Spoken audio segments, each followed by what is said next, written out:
السلام علیکم فرینڈس، کیسے آپ؟ I hope you very well. حضرت یوسف علیہ السلام اور بیوی زلیخا کی نکاح کیسے ہوا؟ جب میں نے یہ واقعہ پڑھا تو مجھ سے ویڈیو بنائے بنا رہا نہیں گیا۔ ماشاءاللہ بہت ہی پیارا واقعہ ہے، آپ بھی سنیں۔ حضرت یوسف علیہ السلام اللہ کے نبی اور یعقوب علیہ السلام کے بیٹے تھے اور آپ کا تعلق انبیاء کے خاندان میں سے تھا، اور جب آپ 11 سال کے ہوئے تو نبوت آپ کے اوپر دکھائی دینے لگی، اور قرآن مجید میں سورہ یوسف آپ ہی کے اوپر ہے۔ اور زلیخا مصر کے ایک بادشاہ یوتیفار کی بیوی کا نام تھا،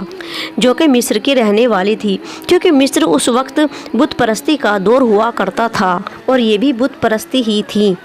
اور یوتیفار شاہی خزانوں کے باڈی گارڈ کا افسر تھا اور عزیز مصر کے نام سے جانا جاتا تھا، اور عزیز مصر نے یوسف علیہ السلام کو خریدا تھا۔ جب حضرت یوسف علیہ السلام عزیز مصر کے گھر پہنچے تو ان کی بیوی زلیخا تو حضرت یوسف علیہ السلام کی خوبصورتی، حسین و جمال، رنگ روپ کو دیکھ کر زلیخا فدا ہو گئیں اور آپ کے عشق میں مبتلا ہو گئیں۔ اور زلیخا ایک مغربی بادشاہ کی بیٹی تھی، اور جب یہ 9 سال کی تھی تو 9 سال کی عمر میں ایک بار سپنے میں یوسف علیہ السلام کے دیدار کیے تھے، اور جب آپ کو یہ معلوم ہوا تھا کہ آپ تو صاحب مصر ہیں، اس کے بعد انہوں نے یوسف علیہ السلام سمجھ کر انہوں نے صاحب مصر سے شادی کر لی۔ اور جب بیوی زلیخا کو یہ معلوم ہوا کہ یہ حضرت یوسف علیہ السلام نہیں ہیں تو یہ حقیقت سن کر آپ بے ہوش ہو گئیں اور گر گئیں۔ اور جب حضرت یوسف علیہ السلام نے عزیز مصر سے کہا کہ آپ مجھے شاہی خزانوں پر مقرر کر دیجئے اور آپ مجھ پر یقین رکھو، میں ان کی حفاظت کر لوں گا اور اس کام کا مجھے پورا علم ہے، اور پھر بادشاہ نے ان کو وزیر بنا دیا اور خزانے کے کام آپ کو سونپ دیے، کیونکہ حضرت زلیخا یوسف علیہ السلام کی حقیقت سے واقف تھیں، لیکن ابھی تک وہ ایمان نہیں لائی تھیں۔ اور جب آپ نے ایک بار حضرت یوسف علیہ السلام کو دیکھا تو آپ صبر نہیں کر سکی، آپ سے صبر نہیں ہوا، اور جس کی وجہ سے حضرت یوسف علیہ السلام کو بہت سی پریشانیوں کا سامنا کرنا پڑا، یہاں تک کہ ان کو جیل میں ڈال دیا گیا اور بہت سارے الزامات ان پر لگائے گئے، جو کہ ہر الزامات بے بنیاد تھے۔ حالانکہ حضرت یوسف علیہ السلام کی محبت میں انہوں نے اپنا حسن و جمال، دولت، سب کچھ قربان کر دیا تھا، یہاں تک کہ 70 اونٹوں کے بوجھ کے برابر ہیرے، زیورات اور دولت انہوں نے آپ حضرت یوسف علیہ السلام پر نثار کر دی تھی۔ اور جب بھی کوئی یہ کہتا تھا کہ میں نے یوسف علیہ السلام کو دیکھا ہے تو آپ ان کو بیش قیمتی ہیرے جواہرات دے دیا کرتی تھیں، اس قدر وہ آپ سے محبت کیا کرتی تھیں، اور پھر یہاں تک کہ ان کے پاس کچھ بھی نہیں بچا۔ یہ واقعہ حضرت یوسف علیہ السلام اور بیوی زلیخا کا شادی کا واقعہ بڑا ہی عجیب ہے۔ جب بیوی زلیخا کے شوہر عزیز مصر کی موت ہوئی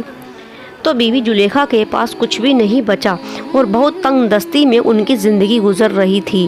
اور وہ بہت محتاج ہو گئی تھی، یہاں تک کہ ان کی آنکھوں کی روشنی نے بھی ان کا ساتھ چھوڑ دیا تھا۔ پھر ایک دن کسی نے بیوی زلیخا کو ایک مشورہ دیا کہ اگر آپ اپنا معاملہ یوسف علیہ السلام کو بتاؤ اور ہو سکتا ہے کہ وہ آپ پر رحم کرے اور آپ پر رحم کر کے آپ کی محتاجی دور کر دیں، کیونکہ ایک وقت تھا جب آپ نے بھی ان کو عزت دی تھی، ان کا بے انتہا خیال رکھا تھا۔ اور پھر کسی نے کہا نہیں، ان کے پاس مت جاؤ، ہو سکتا ہے جو آپ نے ان کے ساتھ کیا ان کو وہ یاد آ جائے، کیونکہ آپ نے بھی ان پر جھوٹا الزام لگوا کر ان کو جیل بھجوا دیا تھا، اور جس کی وجہ سے آپ کو بہت تکلیفوں کا سامنا کرنا پڑا تھا، اور کہیں ایسا نہ ہو کہ وہ بھی آپ کے ساتھ وہی سب کریں جو آپ نے ان کے ساتھ کیا تھا۔ پھر بیوی زلیخا نے کہا کہ نہیں، میں ان کو بہت اچھے سے جانتی ہوں، وہ ایک رحم دل انسان ہیں اور وہ ایسا کبھی نہیں کریں گے میرے ساتھ۔ پھر بیوی زلیخا حضرت یوسف علیہ السلام کی بارگاہ میں جا کر ایک ٹیلے پر بیٹھ گئیں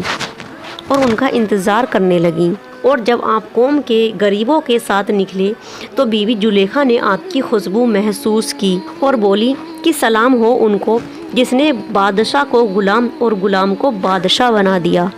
تب آپ نے پوچھا کہ تم کون ہو؟ تو بیوی زلیخا بولی کہ میں وہی ہوں جو آپ کی خدمت خود کیا کرتی تھی اور آپ کے بالوں میں کنگھی کیا کرتی تھی اور آپ کے رہنے کی جگہ خود اپنے ہاتھوں سے صاف کیا کرتی تھی، اور مجھے میری کیے کی سزا مل چکی ہے، میری قوت ختم ہو چکی ہے اور میرا مال دولت ختم ہو گیا، یہاں تک کہ میری آنکھوں کی روشنی بھی چلی گئی، اور میں اب